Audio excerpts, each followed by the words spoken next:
Thanks everyone for joining us this week. If you're finding us for the first time, please stick around, follow us, like, comment, do whatever that people do on social media. So today I've got a very interesting guest. And as we all know, on this platform, people introduce themselves.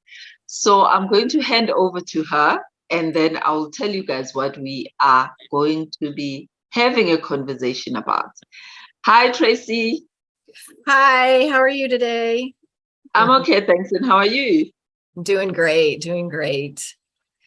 So I am the foremost expert in toxic love and trauma recovery. I am a love and relationship coach.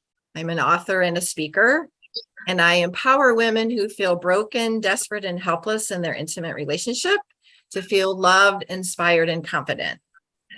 And I help women break through self-limiting beliefs and toxic love patterns to go from barely surviving to thriving to designing the business, the relationship, and the life that they dream of.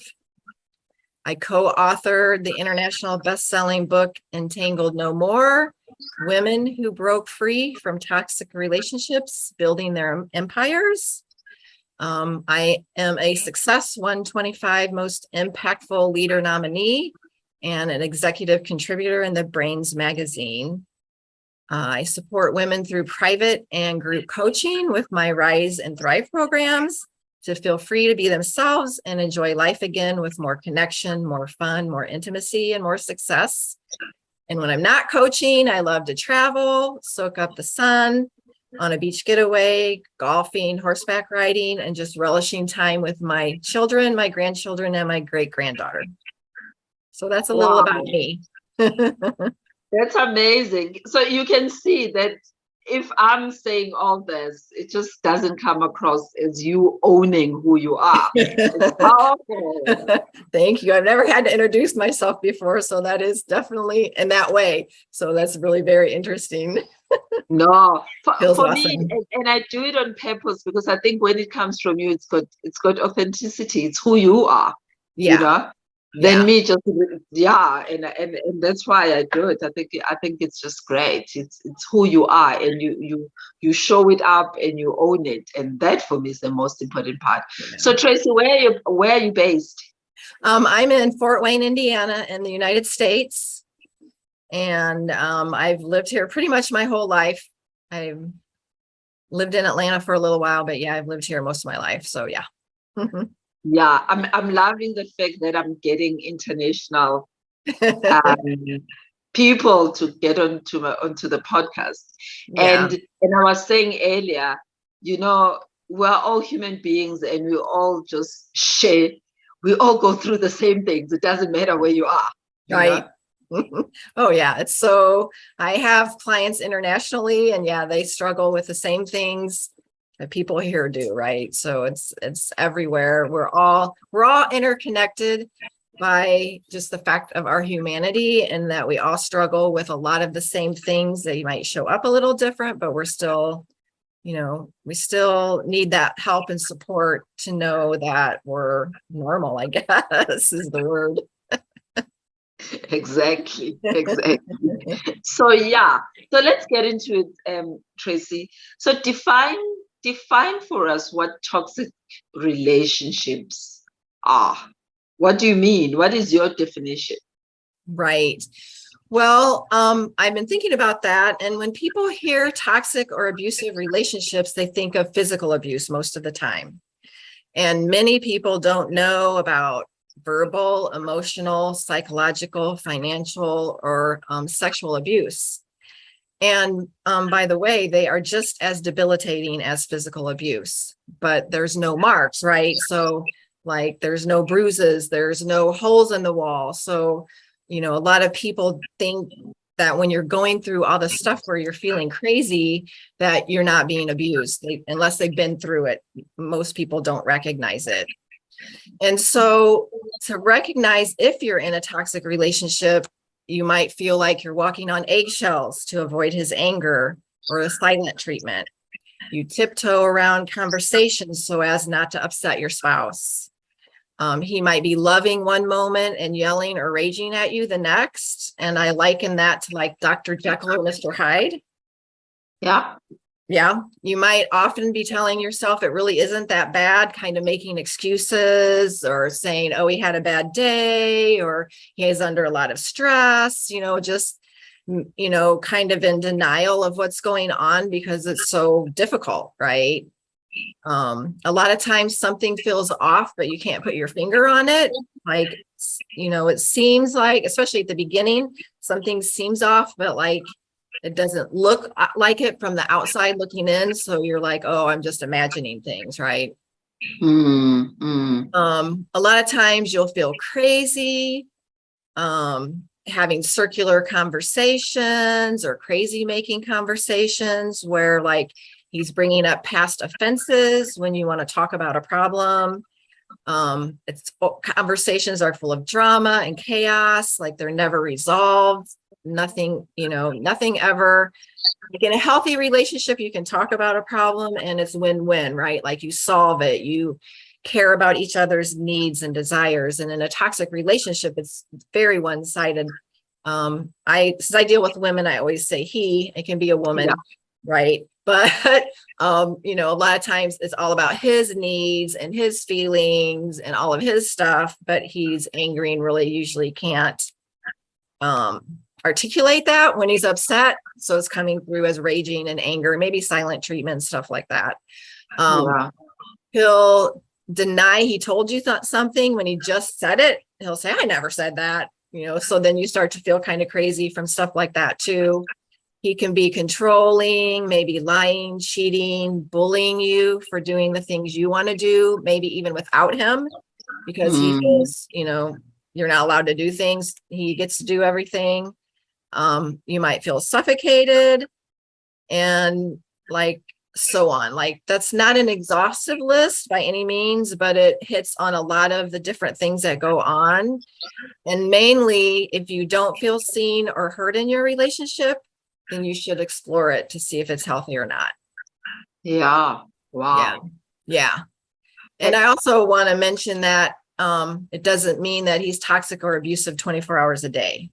Like abuse or toxicity or narcissism is intermittent. And that's what creates the confusion, because it's like things are good right now, but 5 minutes from now, they might not be. And so it makes it very hard to figure out if you're in a toxic relationship, because it's not steady, like having an illness or, a broken leg or, the car's not working. So, yeah.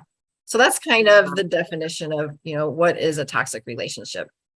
Yeah. And I like that you mentioned that it's not just about a he, you are referring to a he because you are female, Right. and you work with a lot of women, but it could be a man going through exactly the same thing, and I want us to just put it out there and be clear about that. And it mustn't be then taken as if, it's always the men that are being abusive and but I think the biggest thing for me is, why is this topic important to you?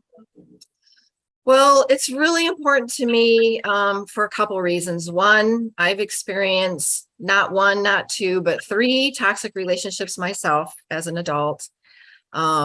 During my second marriage, which lasted over 20 years, I came to realize that I was in my 3rd abusive relationship. And I really was suffering in that relationship because he was really angry all the time. I didn't experience any physical abuse with him until like the very, very end. And then it was more like standing in my way when I wanted to walk away or things like that, like not physically putting his hands on me. And so I was really suffering and I was in so much pain that I really considered committing suicide.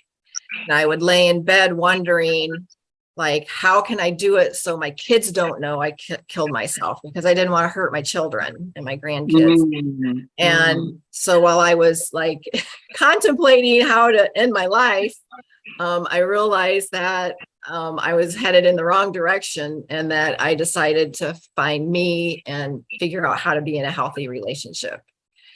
And so that's, it's very personal to me because I've struggled through that journey to find myself and get back to a healthy place of taking my share of the responsibility of staying in the relationship, like understanding my love patterns that caused me to stay, not that I chose to stay. I don't want anyone to think we never choose to stay consciously, but we're stuck there because of childhood patterns, childhood beliefs, all the things that we learn about relationships where, like we might not want that toxicity, but it's familiar to us. And so it feels safe from that perspective. And so, yeah, so that's one of the big reasons I'm really passionate about it. And also while I was healing, I discovered that it's my purpose. Like I want to help other women to heal and break free from these patterns, these love patterns, this toxicity, and heal and get into a relationship where they're loved and cherished. And also the toxicity of all my relationships affected all my businesses. I've been an entrepreneur since I was 23-ish. And it impacted all of them in different ways, and impacted my ability to show up in my business and make it as successful as it could have been. Even though they were successful, there was that daily struggle of showing up. And so really want to help women through that. And my mission is to eradicate abuse in relationships, one woman at a time. And I'm very, very committed to that. Yeah. And I think when we were engaging for the first time, I think what caught my eye was actually the topic that says, how do toxic relationships impact your business? Like I had never thought of it that way. Like I could think of it about how it like we talk about toxic relationships, either in a personal space or in a workplace, but how whatever that is happening in your personal space get moved into other aspects of your life. Maybe other people have really applied their minds to it. I don't think I had. And for sure, there are other people out there, hence I'm having this conversation with you. So maybe just break it down for us. How does it happen, and make it tangible and practical? Okay, so like for me, when I was in my second marriage, we also had a business together. And so I was around him, 24 hours a day, 7 days a week, basically.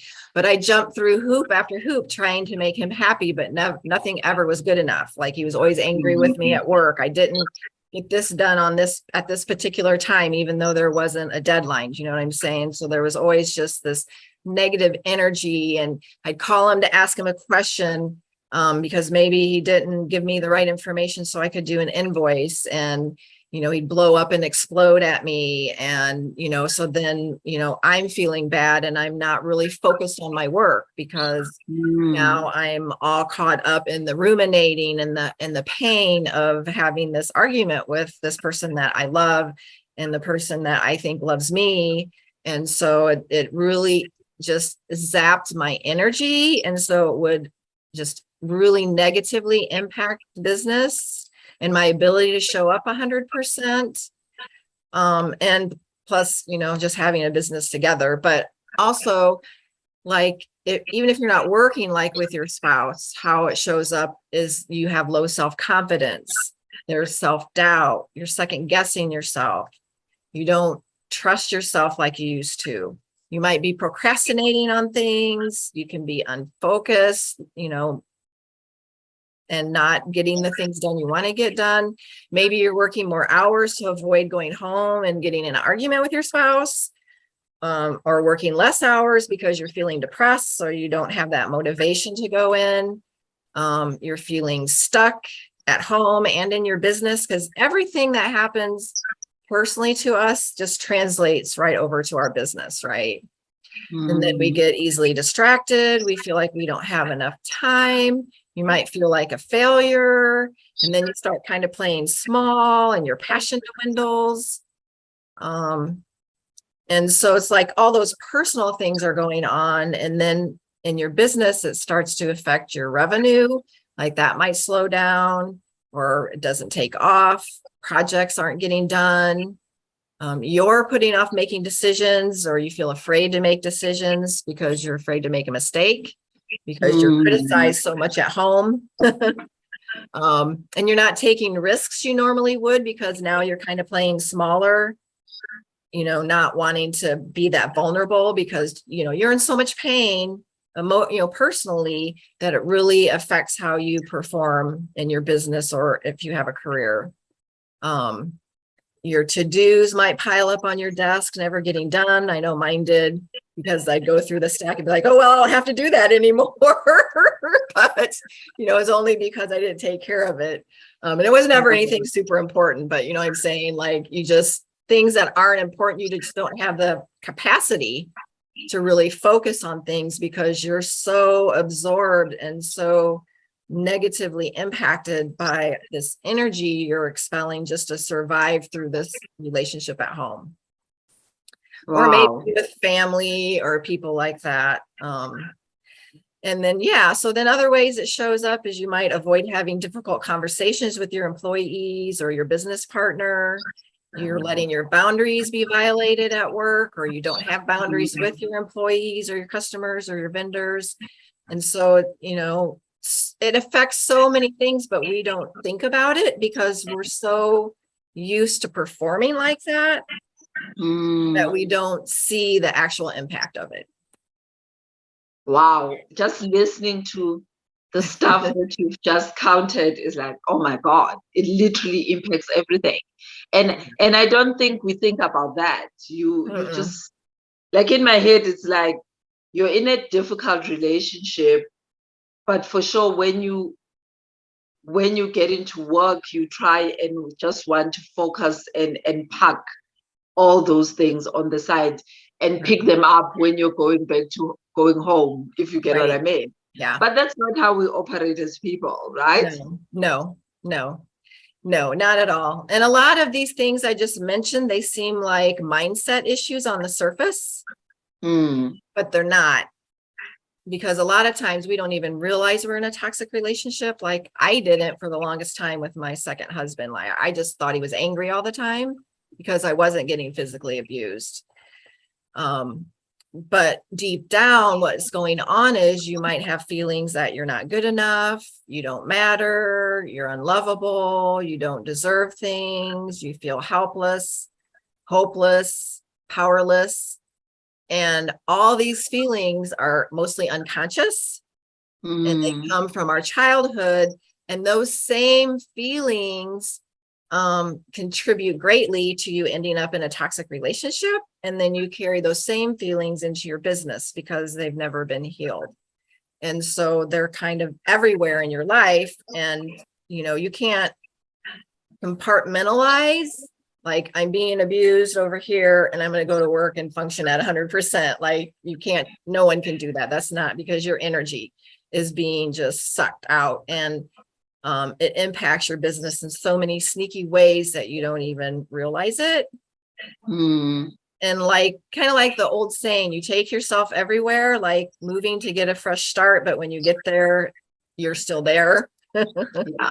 It's the same way, moving from your relationship over to your business. We can compartmentalize some parts of it, but we just can't compartmentalize all of it. And so we're not, what I see and what I experience is you're not at 100% because you're just so drained. Yeah. No, but, and I think that as you're saying, the draining part, you are there, but you're not there because whatever that is happening in your personal life, it's real, and it impacts you in some shape, way, or form, and somehow the question becomes, then what do you do? Like, and it's not. It's some of these things are not things that you fix overnight, right? Right. These are things, and it kind of shows up. We're looking for, like, oh, I need help to boost my sales, or I need help trying to be a good leader, or I need help, with all these external things. And yes, those things really help. But unless you really heal the reasons why you're in the toxic relationship, unless you heal all the damage from your childhood, because a lot of us have been traumatized or damaged in some way in our childhood. Unless you heal those things, if you can do all those external things, but they really won't fix your business. They won't give you the growth. They won't give you the career that you want, because internally you still don't feel like you're enough, or you don't feel like this is going to succeed, or, you know, whatever the internal messages are going on. And usually we're not aware we're even thinking them, because they're so automatic. Mm. Right. We So learn. how did you realize though? Like, I realized it when I started wanting to work on myself and realizing, you know, and a lot of that motivation was, I thought I was at fault for the problems in the relationship. And so if I fixed me, then our relationship could go back to normal, like it was when we first met.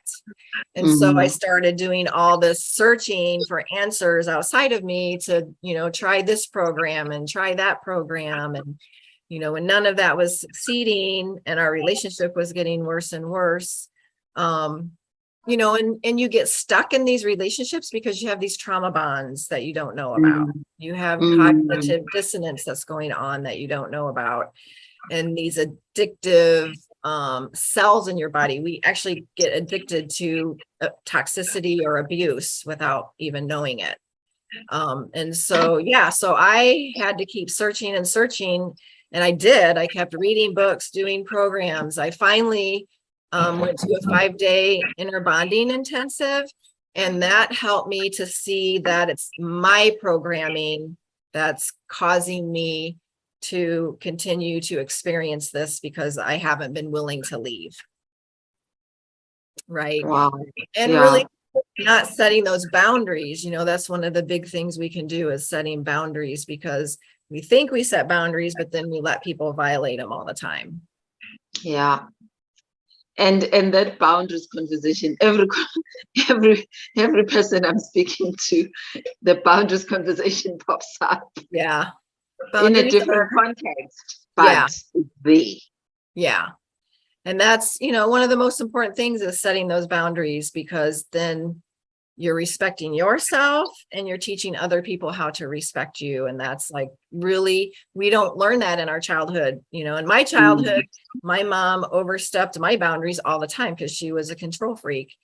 And, you know, I didn't have space to be myself. And so I never learned to build those boundaries. And most of us we don't have that example, right? Because, you know, we don't grow up with that. And we learn all these patterns from 0 to 6. And so it's not like we can know about them before they happen to us. They just happen to us because of our lives. Yeah. And I think whilst we're talking about it, what tips can you give people on how to set boundaries? Right. Well, the first thing is commit to yourself and your healing journey. Like being committed, not convenience. Because when we're kind of in a place of, oh, I'll do it, but you know, if it's too hard, I might not do it. Right. Like we have to commit. Focusing on yourself and what you need, maybe for the first time in your life. What do I really want for my life? Do I really want to be yelled at every day or every other day or once in a great while by the person who's supposed to love me, right? Set those boundaries and actually keep and enforce them. Like that is crucial. And knowing your values of what you want in your life, in your relationships, and your business, because without knowing what you want, you're just kind of all over the place anyways, right? And trying to please other people. And then create the habits that help you change that behavior.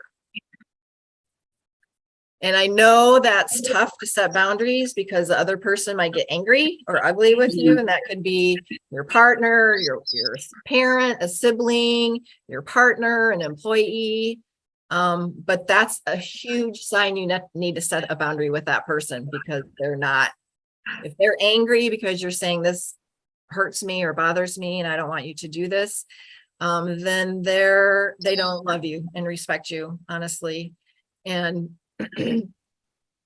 so it's really, really important to set that boundary.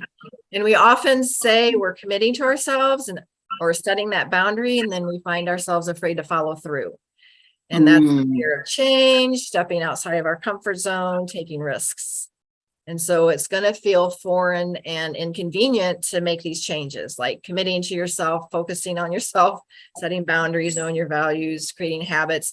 Like those take effort. So that's inconvenient, but you can't have convenience and have change. So you have to pick. You need commitment over convenience to break the system that you're in with yourself and with your partner and even your business. Wow. Yeah. It's a very important topic. And as you were saying that somehow we really don't think about how the personal stuff can then impact either the career, the workplace, or the business. And we try and compartmentalize, and it's just not realistic. And we need to be kind to ourselves and try and see the pattern of how this thing is impacting you.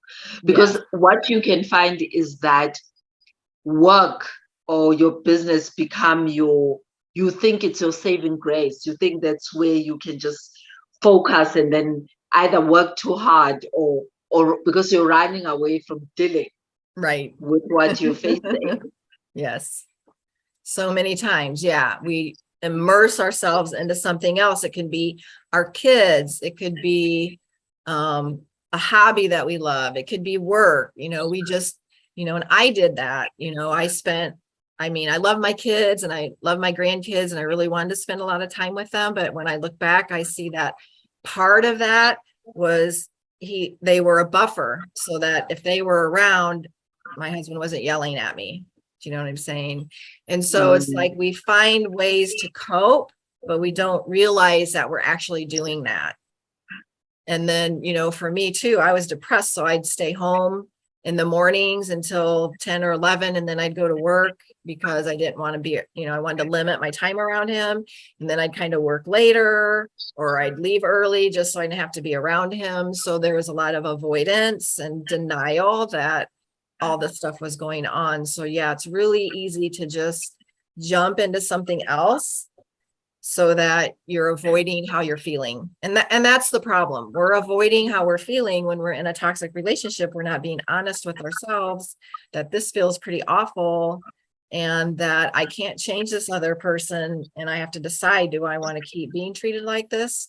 Or do I want to unfortunately leave the relationship because I deserve more? Yeah. And I think what's important in what you're saying is that at the end of the day, you can only control you. Yes. And it becomes about you, not the next person, because you can't change the other person.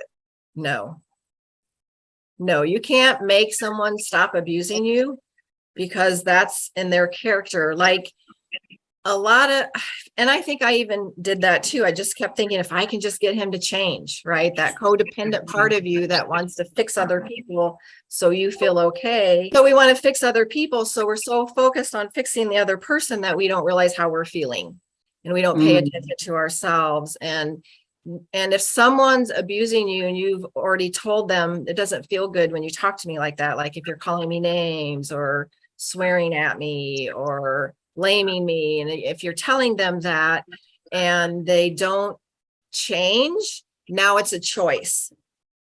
And I think women particularly, and men, but women particularly mix that up because it's hard to face that this person doesn't want to treat you better, but he really doesn't, because if you've told him this doesn't feel good and they don't make a change, now it's his choice. He's choosing, right?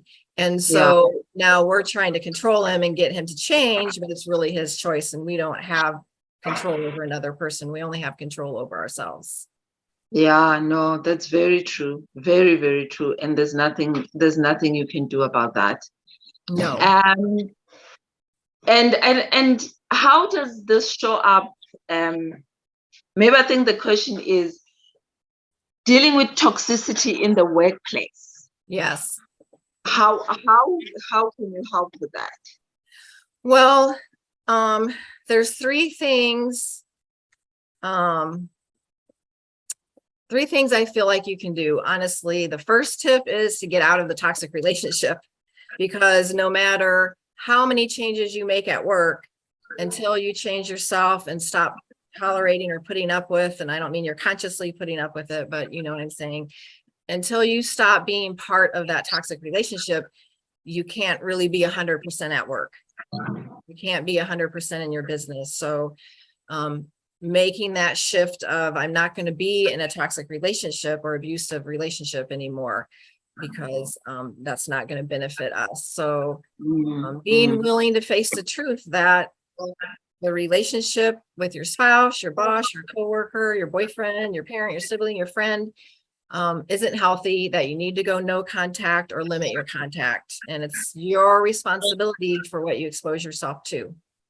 And then once you do that, you can show up 100% in your business and in your relationships and get the success that you want. So really, like, that is key to finally, you know, showing up 100% at work in your business. So a couple of other tips I had was, remember the other person's response or reaction is not your fault. So as women, we typically want to take on the responsibility for other people's reactions, even at work. So we can be afraid to have a chat with a partner or an employee that we know might upset them. So we kind of avoid that stuff. It can be difficult to let them manage their emotions because we're not used to letting people manage their emotions. We're trying to make them feel better because we don't want people to hurt. And so, you know, really realizing that the greatest gift we can give them is to have that difficult conversation and let them deal with their emotions, right? And in order to run a successful business, we have to be able to separate between what's yours and what's theirs, another person's, and be able to stay objective to how they respond so that you can be that leader and set yourself apart and deal with their response without feeling attacked. You know what I'm saying? So and that goes with your spouse or boyfriend too, you know, not taking what they say personally because it's really about them. Right. And so, but I think when you're in it, very difficult. Very difficult to separate. And I think once you start working on yourself, and you know that this is not your baggage, this is not about you, but it's about them, that makes that a bit easier. But at any point in time when you have not realized that, it's easier said than done, right? Yeah, it's really hard not to feel hurt when someone reacts badly to something you have to say or something that you've done. That's not intentional, meant to hurt someone. It's just meant to be honest and connect and communicate. And we have to do that in our businesses, right? Or we have to deal with customers, or we have to deal with vendors, and, you know, or investors, or, you know, anyone that we interact with our business. We're dealing with another person and they have feelings that are different than ours, and they may or may not react well.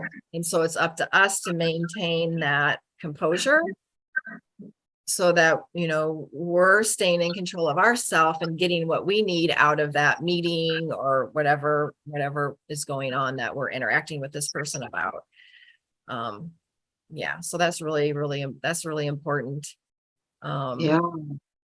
And just understanding that they might be triggered by their own childhood beliefs, right? Their own stuff, or maybe even they're having a toxic relationship at their home, or, you know, or back at their business. So, you know, just always being compassionate and noticing when other people get triggered, and even when we get triggered, and taking responsibility for when we get triggered in that moment, even at work, so that we can, not only can we work through our stuff, but we can help our partners and our employees and the people we interact with kind of deal and, you know, work through their feelings, and then building that, you know, that builds a connection, that trust.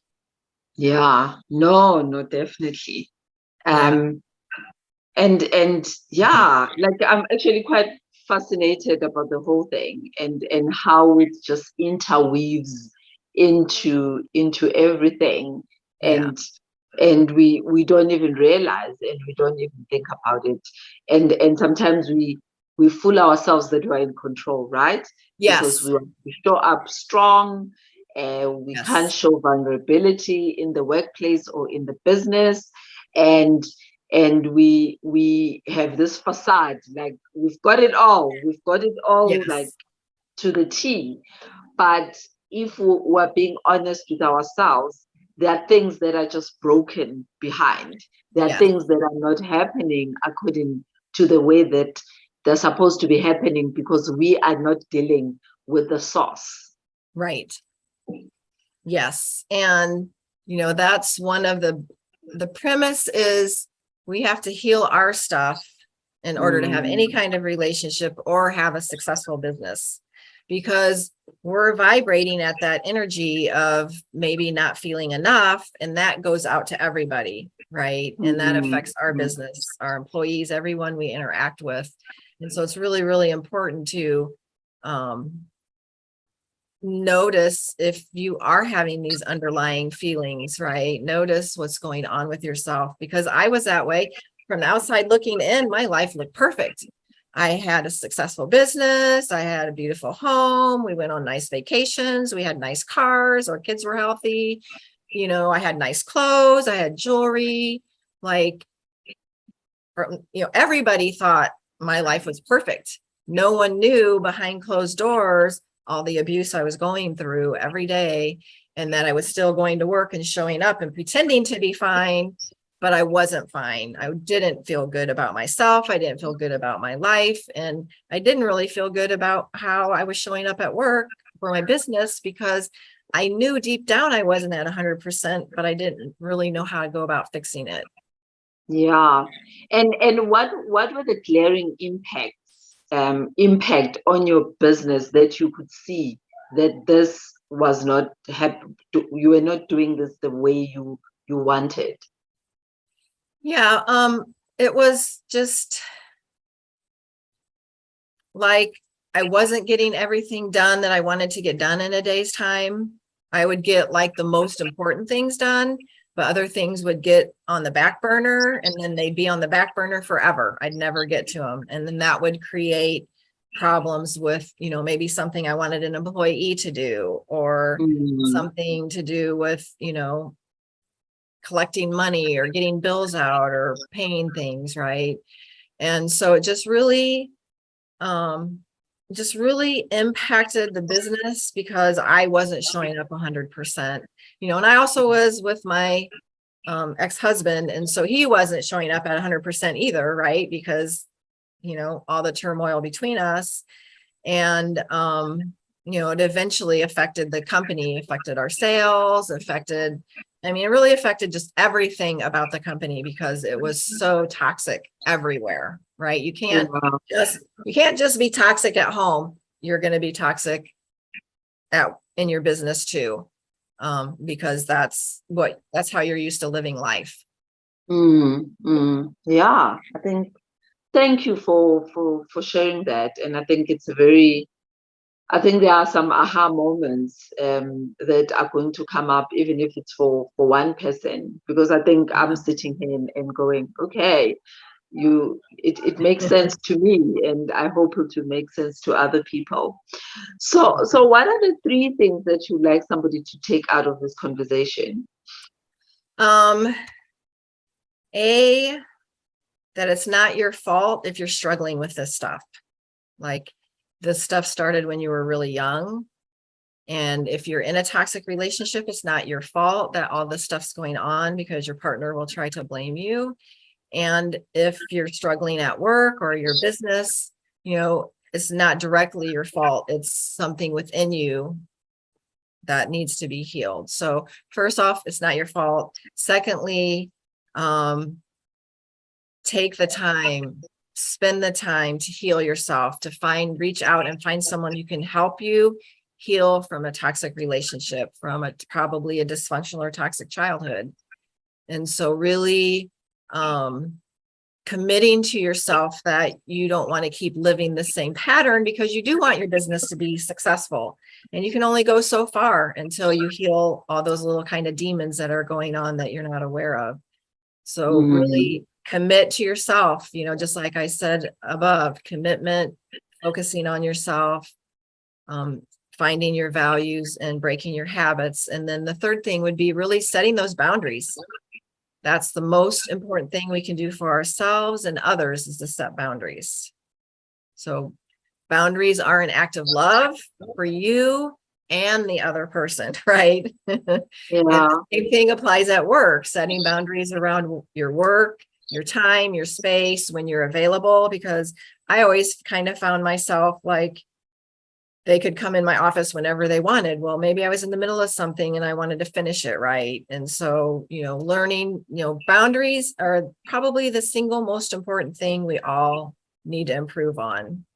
And breaking the habit of just letting others interrupt us anytime they want, talk to us anytime they want.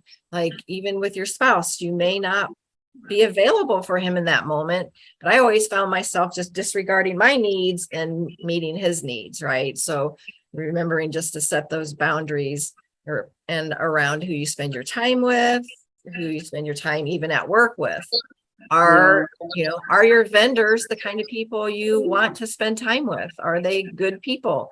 Because, I also noticed our customers were kind of toxic in the business I was in. They would pay late. They didn't respect us on that level. We would outperform, but then they didn't want to pay. Or our vendors would just be ugly about, different kinds of things that were going on that we didn't have control over and things like that. So really noticing, I got to the point where I would tell my ex, I'm like, we're not going to do business with this customer, because when I call them to talk to them about where's your payment, the guy gets ugly and starts attacking me. Like, right. So, I mean, there's so many ways that toxicity shows up in our business, but we don't notice it because, people just have a tendency to treat other people bad sometimes, and that we don't pay attention to it. And so really noticing, do you want that vendor? Do you want that customer? Do you want that sales rep? Do you want that employee? Not saying to just get rid of everybody, but, just noticing, who do you have around you? Are they toxic? Because who are you attracting? Right. Who are you attracting? Because we attract how we feel about ourselves. Yeah. That's, the most important thing. So, yeah. So those are my 3 tips. Wow. On that note, where do people find you on social media? Well, you can find me at my website, which is www.fiercelyempowered.com. I'm on Facebook. You can friend me personally. I have a business page, Fiercely Empowered. I also have a group for women who want to break free from toxic love, and it's called Break Free from Toxic Love and Get the Love You Deserve.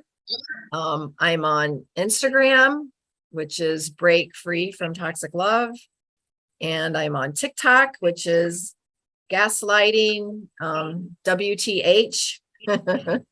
So I'm really pretty everywhere. I'm on YouTube. So a lot of times if you just put in my name or my company name, which is Fiercely Empowered, you'll get directed to that stuff. And on my webpage, there's a resources tab where you can go and get some free, a couple free guides. There's a free checklist and a quiz. So if you're wondering if you're crazy or if he's a jerk, you can take my quiz. I have a checklist that's 15 ways to know for sure if you're with a narcissist. And then I have a couple guides. One is to stop never-ending conflicts with your husband, even if he's angry.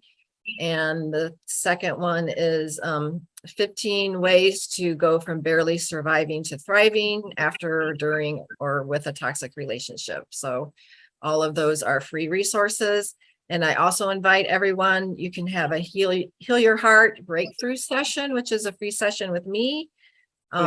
Just go to session on my tab at Fiercely Empowered and sign up for that. And we can talk about what's going on and if I can help you. And if I can't help you, I'll let you know who can. Great. Thank you for sharing those resources. And Thank I hope there's somebody out there who will connect, who will find them useful.